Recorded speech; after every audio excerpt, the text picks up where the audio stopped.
et bienvenue à vous dans cette autre vidéo. J'espère vraiment que vous allez bien. Si ce n'est pas le cas, je vous le souhaite. Aujourd'hui, je partage avec vous 2 à 3 points qu'il vous faut savoir avant de commencer ou de poursuivre vos études en médecine. Et si vous voulez encourager une personne à faire médecine, eh bien, partagez-lui cette vidéo, ça pourra lui être utile. Mais avant, je me présente pour ceux qui ne me connaissent pas. Mon nom est Naturogène. Je suis médecin et vous savez, la base de la vie passe par une bonne santé, un bien-être et de la bonne bouffe.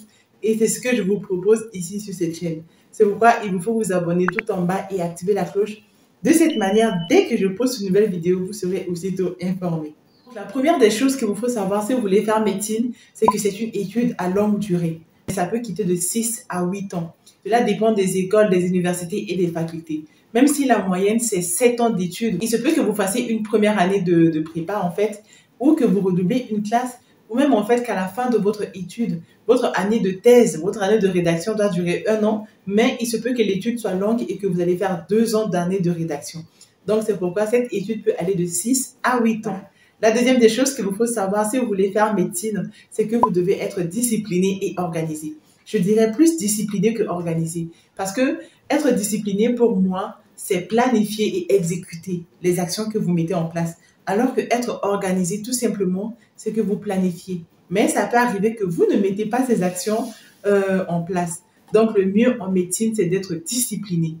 La troisième des choses, c'est que vous devez être concentré parce que les cours en médecine sont très denses, intenses et accélérés. Donc, vous devez être fixé, focus sur ce que vous voulez faire. Vous vous imaginez, en fait, si on vous donne des cours d'anatomie, de physio, d'embryo-histo ou de biomoléculaire, en fait, ces cours-là sont très, très intenses et vous ne pouvez pas vous permettre d'être un tout petit peu égaré. Sinon, vous allez vous perdre et ça serait des sessions de rattrapage et autres. Donc, vous devez être concentré. La quatrième des choses, c'est que votre étude de médecine va jouer votre vie privée, votre vie familiale ou votre vie sociale en fait. Vous n'aurez plus à consacrer le temps que vous avez avant là à votre entourage. Donc ce temps-là sera réduit. Pourquoi? Parce que je vous disais au début que les cours en médecine sont très denses et intenses et accélérés. Donc, vous n'aurez plus le temps de consacrer un maximum de temps à votre conjoint, à vos enfants et autres.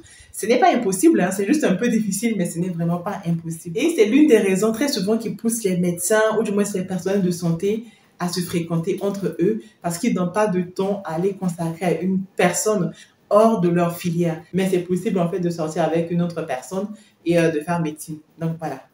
La cinquième des choses, je crois bien que c'est ça, la cinquième des choses à savoir si vous faites médecine, c'est que les astuces beauté et autres là, vous n'aurez plus accès à tout cela. Pour les hommes, on va très souvent demander aux hommes de raser les barbes parce que ça fait pas propre. En fait, vous pouvez avoir vos barbes, mais quand elles sont longues, c'est pas permis. Ou vos jeans déchirés et autres, c'est pas trop permis non plus. Aux filles, on demande en fait quand vous vous tressez, ces mèches-là sont autorisées, mais vous devez les attacher. Donc, vous devez avoir les cheveux attachés pour ne pas que quand vous allez faire les soins, vous voyez, ça traîne sur le malade. Non, en fait, c'est pas du tout bon, c'est pas du tout hygiénique. On demande aussi aux filles de ne pas avoir les ongles longs ou des ongles colorés, les capsules. Là, moi, je me permets de les mettre parce que j'ai fini. Là, je ne travaille pas à l'hôpital, c'est pourquoi je me permets de les mettre. Mais sinon, avant, je ne les mettais pas du tout ou je les mettais juste pendant les périodes de fête. La sixième des choses que vous devez savoir si vous voulez faire médecine, c'est qu'à un niveau avancé, vous n'aurez plus vraiment de congés. Quand vous serez interne, en fait, pendant les grandes fêtes, pendant que les autres sont à la maison avec leur famille, les autres sont en boîte de nuit, dans les grandes fêtes, vous, il se peut que vous soyez de garde, vous serez au pied du malade et autres, donc vous ne pouvez pas profiter de votre famille pendant les grandes fêtes. C'est juste ça. Donc, sachez que si vous avez décidé de faire médecine, c'est que vous avez choisi le bon métier. Soyez passionné et soyez à fond dans ce que vous allez faire. Je vous souhaite beaucoup de courage et vous êtes sur la bonne voie. Continuez ainsi, vous allez être épanoui dans ce que vous faites. Donc voilà ce que je voulais vous partager dans cette vidéo. J'espère que vous a été utile et que vous avez aimé le contenu. Si c'est le cas, mettez-moi un pouce en bas. Si vous avez des questions, posez-les-moi. Donnez-moi aussi vos expériences. Vous qui avez fini et vous qui êtes toujours en cours d'année, ça me fera plaisir d'échanger avec vous. Et abonnez-vous tout en haut ici sur ma tête. Cliquez sur ma tête là, vous allez vous abonner. Regardez aussi la prochaine vidéo. Ça pourra bien vous plaire, j'en suis sûre. Et moi, je vous donne rendez-vous dans une prochaine vidéo très prochainement. Au revoir.